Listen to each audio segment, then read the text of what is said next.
Bonjour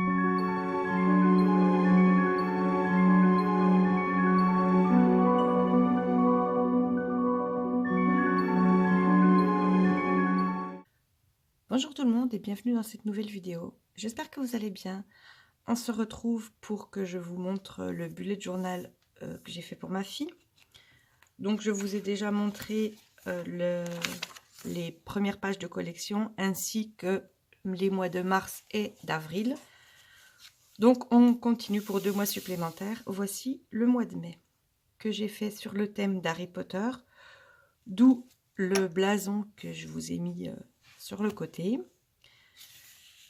Donc j'ai tout dessiné sur cette page, mis à part ça, c'était un petit autocollant puisque mon agenda de l'année dernière, d'il y a 2 ans même, avant que je me mette au bullet journal, était sur le thème d'Harry Potter. Comme il y avait des autocollants à la fin, eh bien j'en ai profité pour les réutiliser.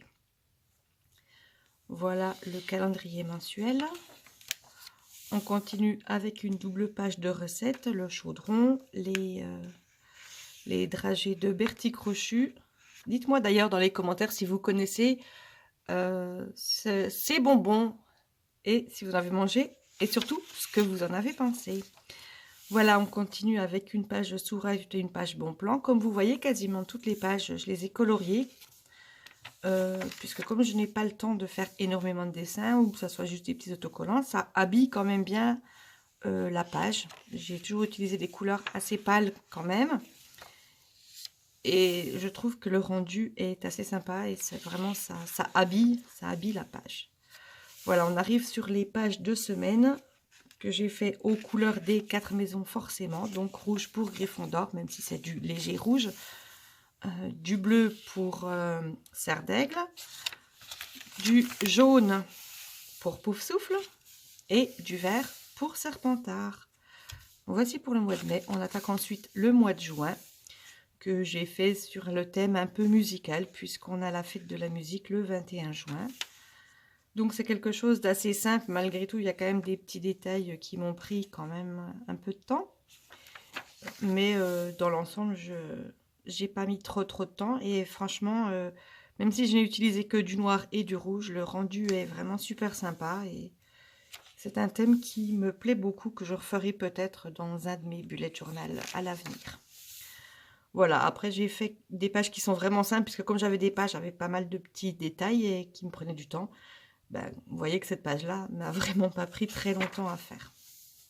Voilà, on continue avec un petit dessin central. Ensuite, le tracker de sport. Alors, à partir de maintenant, je crois que pour tous les trackers de sport, j'ai utilisé le même modèle avec les cases là, et puis le titre au-dessus. Voilà, dernière page avant qu'on arrive aux pages de semaine. Alors en fait, c'était un peu comme si c'était ses cheveux. La clé de sol, c'était un peu plus rapproché. Mais bon, comme c'était le milieu du carnet, pour moi, c'était pas évident. Je trouve que ça rend quand même assez bien. Voilà. Et les pages de semaine. Donc les pages de semaine, j'ai fait des petites notes. Et puis sinon, comme les mois précédents, j'ai découpé là pour avoir le même dessin pour toute la semaine. Ça me gagne du temps en dessin. Voilà pour ces 2 mois. J'espère que ça vous a plu. J'espère que ça vous aura inspiré.